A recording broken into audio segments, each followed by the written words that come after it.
All right, everybody. Good day to y'all. Thank my God name's it's Alex. Friday. It's That's safe. right. And Risque in the house, in the This mushroom house. house. is this gonna Welcome. be a fun one, Riz? I don't know, man. Depends on how many mushrooms you all have. Can I have some from your planet?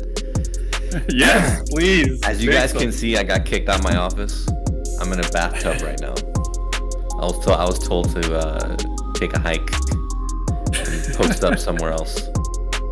That is Well, a really, bathtub. I was wondering why he has these funny looking curtains in the back. It's not really a bathtub. It's the kids' room. So I got kicked out, so I kicked them out. Actually, So I like today's- that background you had on that was a really good background. Thank you. Yeah, hopefully next show it'll be there.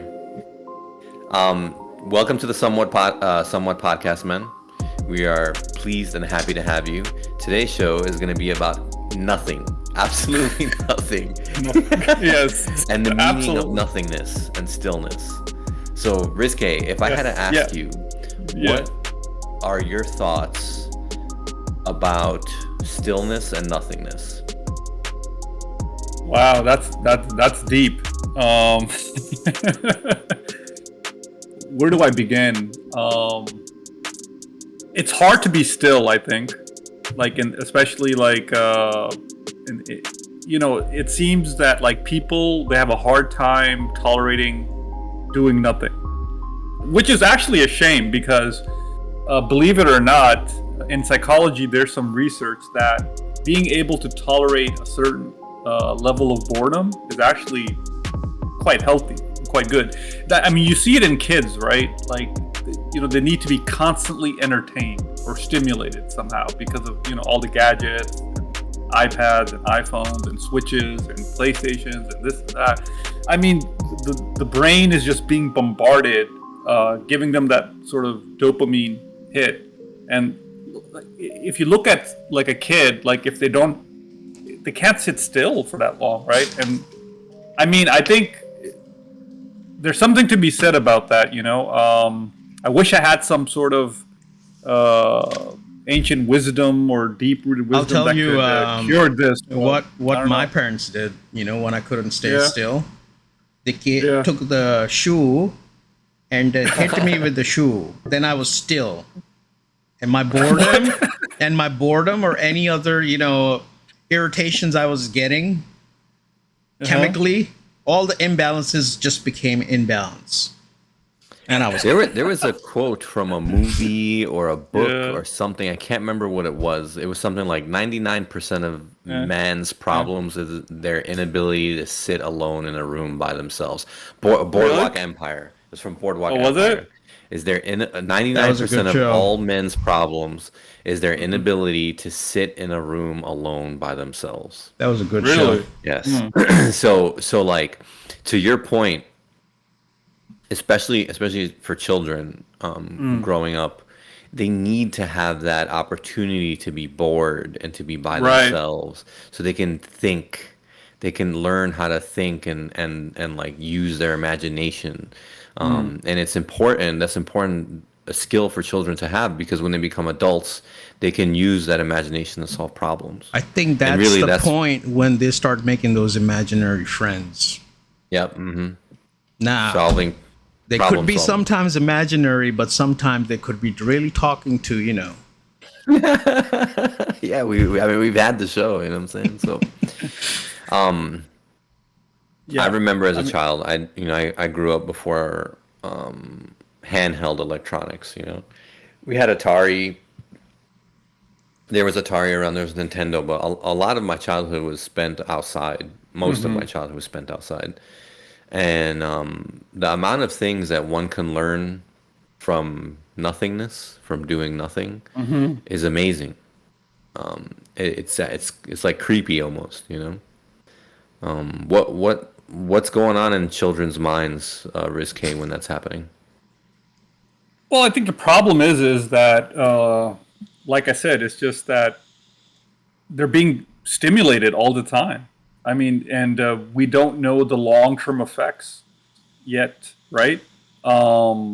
Like you see some of the effects in the sense that if you notice, if you go out to eat at a restaurant or if you go anywhere, if just do this. Okay, the viewers, I want you to try this at home or do this the next time. When you go out to a restaurant, look around you and see how many people are staring at their phones rather than conversing with each other at some point in time. Man, You'll be Or their children be, have their face on an iPad instead of eating with their parents. I think the new legalized crack is the phone and the internet, the connection you have with the internet. Yep. Spoken of on course, an internet podcast. Yeah, but wait. I was gonna say there's good and bad. There's good and bad. Yeah, of course. we're good. Everything in good amounts is in a balanced way is good. But to be honest, like I'll just give an example of my girls, and I've seen this. We go out. The more time they're away from their screens, their balance starts to deteriorate. Get it? And I've seen it.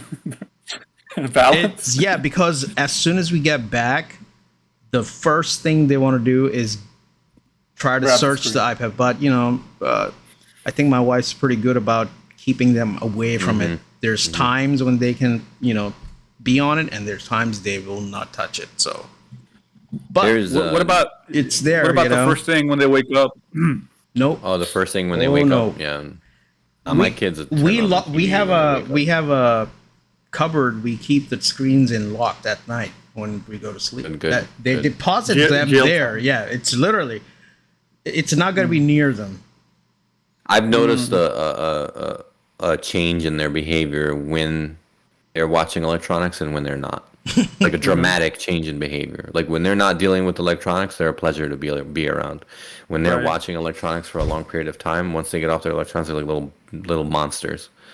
So it's almost like a withdrawal. Yes. Like if you notice, So is this a dopamine drop that they're getting? I think because if you think about it, just think about people who are addicted to drugs or alcohol, right? Mm-hmm. So when they're say somebody's been addicted to alcohol or drugs for a long time or period of time, and then you take it away from them, what happens? You get into withdrawal. What are the typical symptoms of withdrawal? Irritability, fidgetiness, right? Higher anxiety, inability to focus. Yeah, inability to pour focus, and then in little kids, it may manifest like in temper tantrums, right? Whatever. But I don't want us to get away from our topic of nothingness and nothingness. Yeah. Okay, let me ask you guys what you think about this. So some of the greatest philosophers, or most of them, right, have come up with these ideas and these philosophies and ways of thinking that have affected mankind throughout generations on their own. They're thinking about problems or thinking about things by themselves, or they're meditating and thinking about nothing, and these ideas come to their head. What is the catalyst for these thoughts? The Greeks used to call it a muse. The gods would send a muse to you and bless you with this idea. And if you talk to a musician, they'll tell you they're just washing dishes, and then all of a sudden a beat or a lyric or a rhythm will come into their head, and just from the air, And businessmen will tell you the same thing too. What's happening? The Renaissance period and the Greek philosophers and all that stuff. You got to realize, in that day and age, when people, how man's needs work in the world. First, he needs to be secure in having food, then shelter. So once those needs are met, then he or she has time to actually ponder on other things, to look at it or, investigate whatnot. So that period, people had, become a civilization where now there was some structure. Once the structure was there, then, the minds which pondered, looked around stuff around them. Why is this here? Why is that there? Why are the stars like that? The human mind started cultivating into that direction. And plus they didn't have the internet, so they had the skies to look at. They had everything. I mean, it was still undiscovered knowledge. It was there. So, the first one to be there, okay, I think maybe this is why. And then, the more intellectual mind started to make hypotheses. Okay, why? Should, they have to argue against what they're thinking. And then try to prove it, in a window of some reaction or interaction. So I think it was a very interesting time. We've kind of lost. Yeah, that, for sure. But Sorry, Rizke. Sorry, Rizke. Going to Alex. Yeah, I had a thought on what you just said. It's you for a show about nothing. That's a very interesting and deep question, I must say. You'll hear different theories about this. One thing is that you have to be able to listen to your inner voice in the first place, right? So you have to have that capacity. So if you're going to get any sort of like inspiration, the first thing is that you have to be able to have the capacity to tune out all the noise that constantly is going inside your head, right? That's number one. I think, and I don't know, this might be controversial. So I'm going to say it because you know what? Controversy is what I'm all about. No, I'm just kidding. I think some people actually, there's this element of divine inspiration. No, I think agree. that there's an element of divine inspiration. And I think that those people that have the ability to be still or be able to tolerate just being by themselves for long periods of time, they have a better ability to tap into that. They have the receiver to catch that signal better than other people. That's my theory. You have just I'm very impressed at what you just said. Very. It's a beautiful thing. Yeah. And I'll say something. What you were talking about, Saint, and how you tied into it, Rizke, is the beginnings of Abrahamic tradition. So Abraham, the prophet Abraham, peace be upon him. He started off as a philosopher, right? Yep.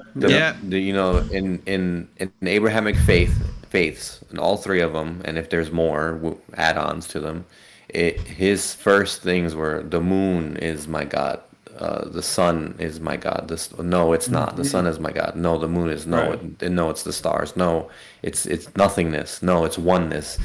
And it's like a journey through philosophical tradition. And what Rizke said ties into our discussion about ties into our discussion about the jinn. When we were saying that perhaps when somebody takes DMT is released, small amounts of DMT is released in their brain. When they die, hundreds of thousands of times that amount is released in their brain. So is there a chemical portal to another world? So is that receptor, to the divine receptor, is that a chemical receptor? Can we tune into that by being still, by not thinking, by trying to clear out the noise? I mean, I'm going off on a tangent. No, but I'm just gonna actually fill in what you just said. We don't realize, our body is organic, right? And all the mechanisms in the body, they operate through various chemicals, different chemicals, stimulus different organs in a different way to make their function, increase or decrease. So, but it has to be a chemical that initiates the function of that organ. A human brain, we don't even utilize close to 10% of it by the time we die. All that brain capacity and power is like untapped. Okay. Like dolphins, I think get close to about 13-14%, and they develop, the sonar. They emit sonar, man. Come on, I would love to emit sonar. In water, like it's like echolocation. Wow, that is some badass, superpower there. If we could even just learn how to do echolocation, we probably unlocked a little part of the brain. But I'm just, in conjunction with what you're saying, there's a lot of untapped abilities. Maybe one day, we'll have superheroes that, show some different powers, but just going off.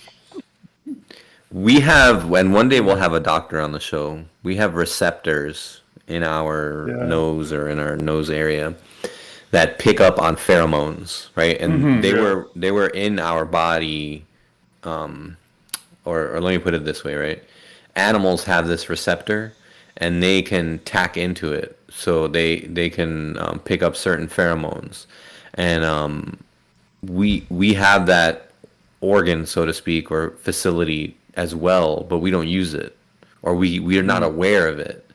So it's just another example of a chemical receptor that we as humans have, which ties into like how can you tap into your full potential as a human is by being still, is by nothingness, letting all the noise go, all the background drama going, and just being by yourself. The people who are born either blind or deaf, right? One of their other sensory are like heightened. Yep. It's a known fact. Like their smell, sense of smell, taste, everything else is way stronger than anybody else, on an average level.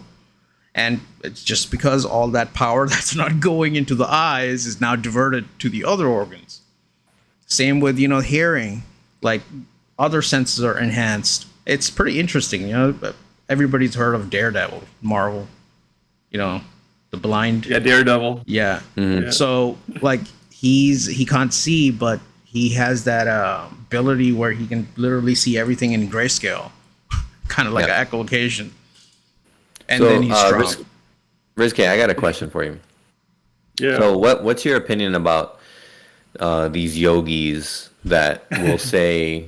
I think it's like a valid question. Yeah, it is. These yogis that say, by being alone with yourself, by embracing the stillness, by embracing nothingness, and you open your mind and your physical and spiritual and mental senses to more of what's around you. Yeah. By being able to shut everything else out, all these things that you're thinking about, and clearing your mind and just feeling, because that's what they say, feeling what is around you, you can reach new heights of enlightenment or physical sensation or mental stimulation. What do you think about that?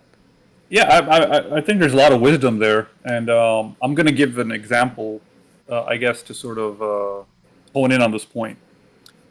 So, and this is an example that we three can obviously relate to, since all three of us are Muslims, right? And the viewers, some of you may be Muslim, some of you may not be. So this will be educational for you guys as well. So the Prophet Muhammad, peace be upon him, what did he do before his prophethood?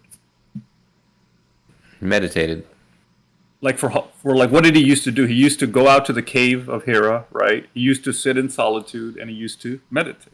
He did that for like, period of months or years, maybe longer. Yeah, it was quite a few years he did that. Not consecutively. Like not consecutive. It was a certain time during the year he would, retreat into the mountain. But going to your point, so now who's our role model if we are to say we are Muslim? Right. Yeah, the Prophet Muhammad. If we're saying that we're Muslim, Prophet Muhammad, peace be upon him, is our ultimate role model. So we should learn from his life, his biography, or seerah as it's known in Muslim circles, right? We should study his seerah. We should study what he did, what his actions were, like how he used to speak to people, what sort of activities he did, and so meditation is definitely up there. And also think about the daily prayers. Like what are they, right? When you do your daily prayers, it's a form of meditation, really. Yeah, it's a form of stillness. It's built into the Islamic worldview in a sense. Actually, prayers is basically, when you go into prayer, the whole intention of it is you disconnect yourself from the reality at hand and submit yourself to the creator. Like that, you get in a ideally, zone. yeah, Ideally, yeah. that's the hushu, Ideally. what you say. Develop Yeah, the ideally. hushu meaning that form of meditation where you're in sync with your creator. I mean, obviously, I try my best to be in that zone, but but the base concept is that. So completely disconnect yourself. Yeah. And this concept, like you mentioned about the yogis, it's also within Buddhism. It's also within like other Eastern traditions. So it's a very sort of global concept. And when a concept is that global, I think there has to be some element of truth to it. Well, I think it's a for such a long period of base time. nature in the human soul. Yeah. If the ones who believe there's a soul, right? It's the Right. food for the soul to meditate and get rid of, kind of zero yourself, reset yourself. The whole energy. Like I think the Japanese and the Chinese, they say the chakra. They're like 5 gates of chakra. The energy that flows through. Yeah. And basically, they're actually it's more in tune to the flow of the spirit in you, in the body. Yeah, flow of energy. Yeah, flow That's of what, energy. right. That's what Ryu shoots at you. But I will say though, I think you do have to be also cognizant or mindful of the fact there's also a lot of like snake oil salesmen in this. Yeah, world, yeah, too. for sure. I mean, like, and the viewers out there, we love you all, so we're looking out for you. So we want you to, always do your due diligence. Don't like, especially if somebody is like advertising their services as 2 a.m. in the morning after Ginzu knives. I don't know.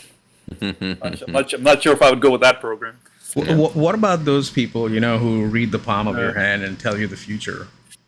My question is, how come they're still, doing that? They should be millionaires, right? If they knew the future. But they're not doing it for the money, though.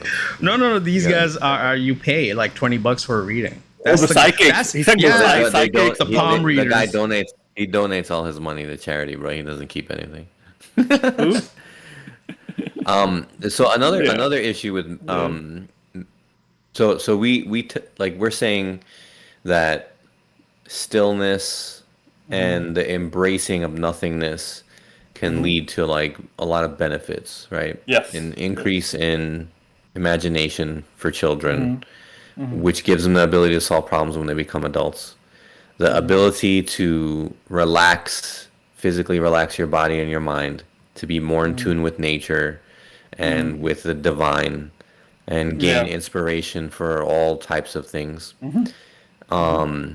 Now there is a school, or well, rather, there's a thought that when a person is able to meditate, or when they have a very high functioning imagination, that it tends their thoughts tend to become violent, extremely violent, and they imagine or see or meditate scenes or sceneries or pictures or ideas that are like immoral or violent to them. Have you heard of that before? What school is this? So it's not school, like it's like a thought process. So what thought is that? I'm not. I think he's probably whoever's meditating in that form is trying to tap into jinn, their chaos straight into their heads. Right. So like I don't. I'm being funny, but I'm just saying, Yeah. No. So maybe I'm not explaining well enough. So like I listened to a show about meditation and about stillness and nothingness, and they were saying their idea behind it was, they were saying that like the more you kind of meditate and embrace stillness and nothingness and kind of develop that sense, you are gonna start seeing like violent scenes in your head and like immoral actions, and like you're gonna be disturbed about what you're thinking about. And the person who was saying was like, don't be don't worry about those things. Don't be scared about those things. Oh, okay. Like basically, what's happening is that Oh, I you've see. I developed got you. your I mind gotcha. to the point where your Gotcha. imagination is just going crazy, and you don't have any control Got it. over it. You Got don't it. know how to like. Basically, you've meditated too far. You've opened your id. You know how Freud says Yeah. you have your No. super ego and id, that you've opened your super ego. Excuse me. Now, this is a very fascinating point. Actually, I'm glad you brought it up. I don't know if we're going to have the time to do it justice. There's a similar concept if you read Carl Jung. I don't know if you guys have heard of Carl Jung. He's a very famous psychologist. Very famous. He has a concept of the shadow self. Uh-huh. I don't know if you've heard of the concept. I've actually read about that. Have you heard of it? Yep. I've read about the shadow The sha- self. Yep. Have you heard about that, Alex? The shadow self? No, I haven't. So basically, the theory is that like, if you want to call it id, but he calls it a shadow self. So basically, like, what he's postulating is that all of us, or humans beings in general, they have a dark side within them, right? We believe And that. dark side can We do include- believe that I'm sorry? because You know, the dark side. The dark side includes like wanting to like maybe murder people, engaging in like various sexual activities, for example, Violence. or violence, this and that. And that's what he was saying is that in order for a person to become individuation, he called it the individuation process. He says you have to sort of conquer your shadow self. He goes, you have to sort of like acknowledge the evil within you, and you have to sort of like overcome it. Yeah, I mean, I'm being very simplistic, Yeah. but that was the gist of it. As Muslims, we would call that nafs. Yeah, Fighting Nafs, your nafs. Yeah. yeah. So yeah, I mean, I think like maybe if those thoughts do come, I mean, remember, like, just having those kind of thoughts is not a sin by itself, right? Having those kinds of it's acting upon it which is No. So problem, my right? yeah, that's correct. But I was like, I guess, questioning more of why instead of what. So you said that it's just the what was the name of the philosopher? Carl Jung. 1 second. Carl Jung. Young.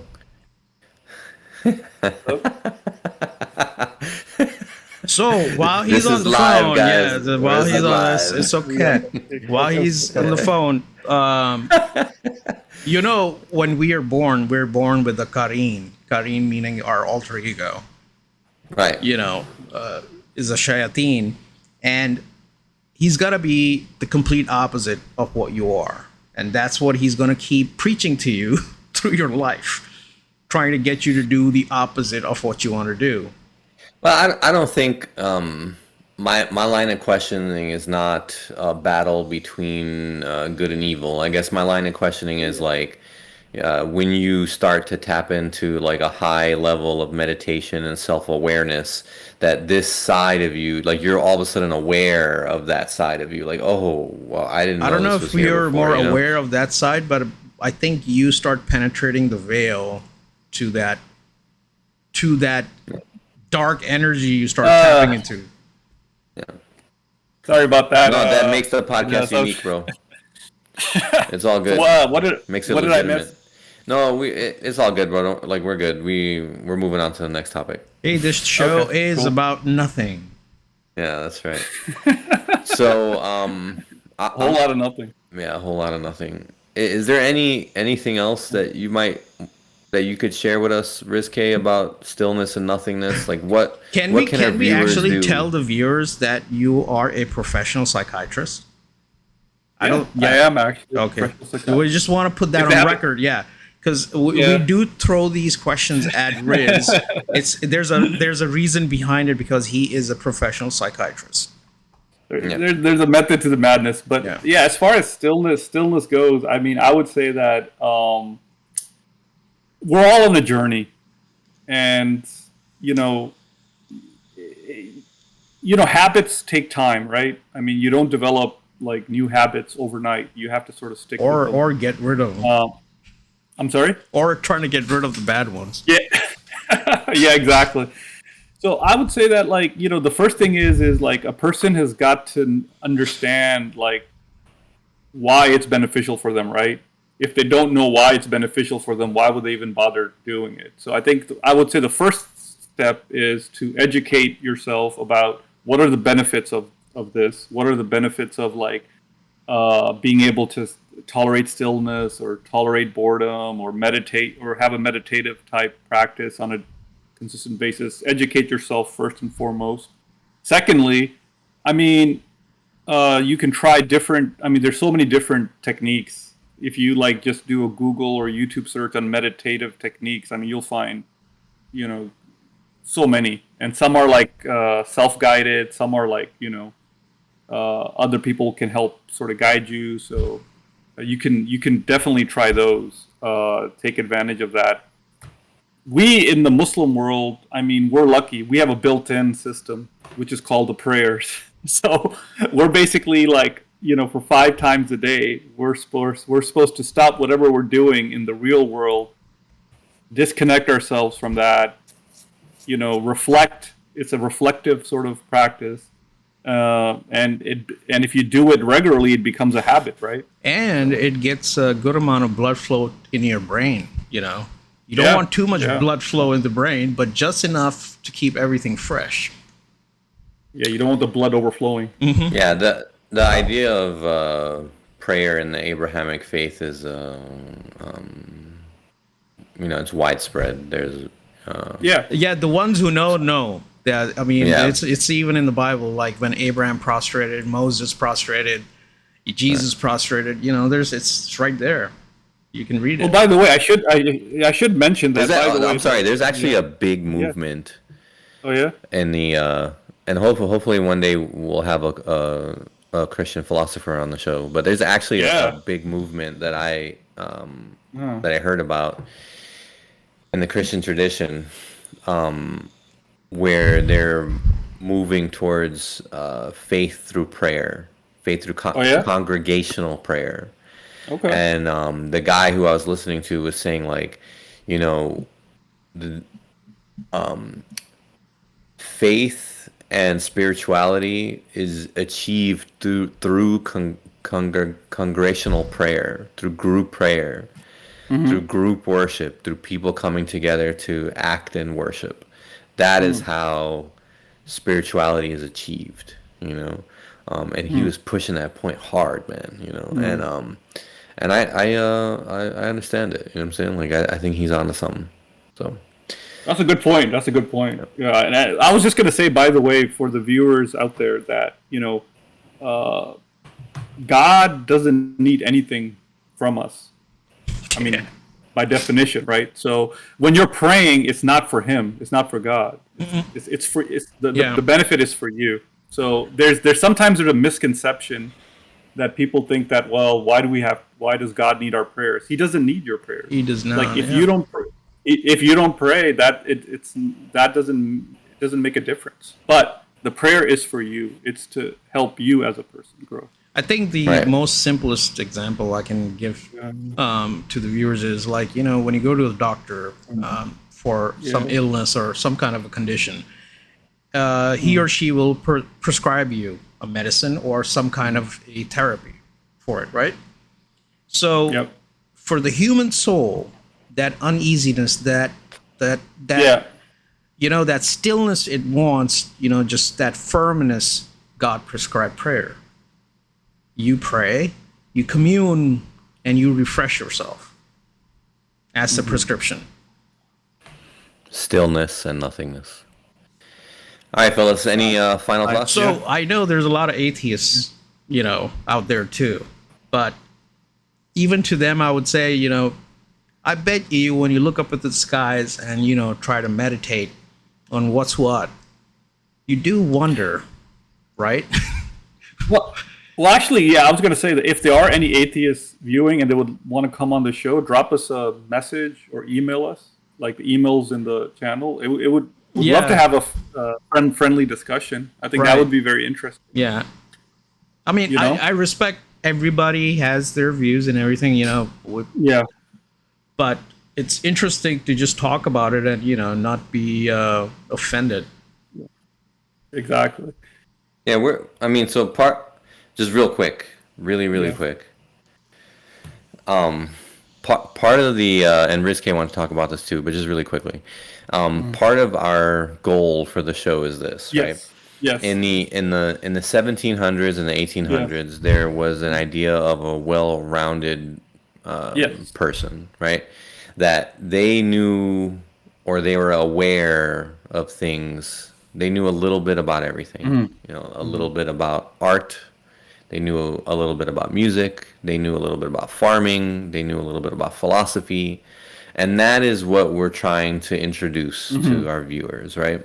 So if we bring topics like obscure, strange topics like nothingness, or obscure, strange topics like the relationship between Richard Nixon and former president of the United States, Richard Nixon, and the former president of Pakistan, Yahya Khan. If we bring you a show like that, which we are planning on bringing, it's because we want to introduce you to like topics that you typically wouldn't be listening to or hearing about. And the reason for that is because it's important, especially now, that everybody, right, from our brothers in Mayo County in Florida and to our brothers in Queens, New York. You know what I'm saying? Like, it's important for everybody in any kind of group in this country know a little bit about everything, right? Yeah. So like when somebody comes to you and says something stupid, or somebody comes to you and brings you an idea that doesn't make sense, you can always say like, I don't really know about that, right? It's important that we shield ourselves from, dumbassery and bigotry and stupidity. And the way you do that is by knowledge. Or plain ignorance. Right. Yeah. So like, if you're here watching a show and one day we have a show about like art and you're like, what the hell? Like, give it time, watch it, view it, try to learn from it. So that's our goal. Rizke, you want to add more to that? Yeah, I think you hit all the main points. I'll just sort of maybe echo. There used to be a concept of the Renaissance man, a person who was sort of like cultured, well-rounded, well-educated, who could have, deep and meaningful conversations with people, and things of that nature.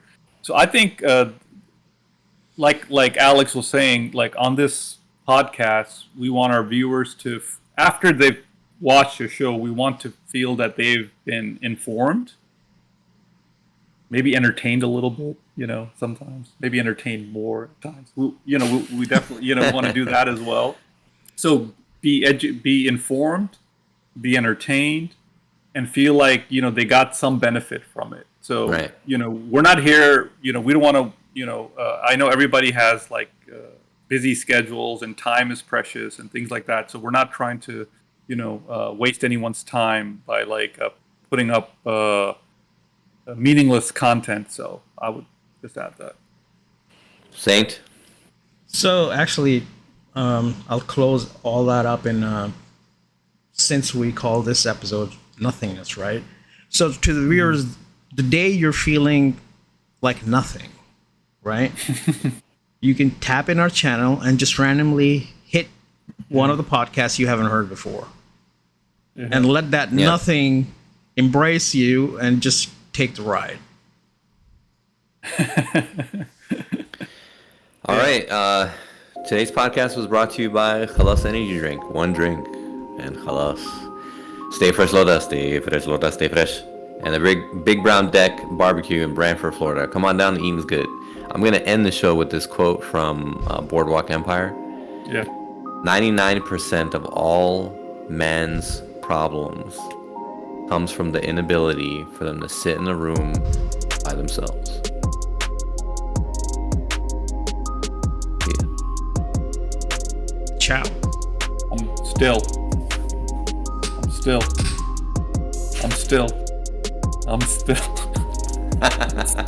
You want me to edit this part?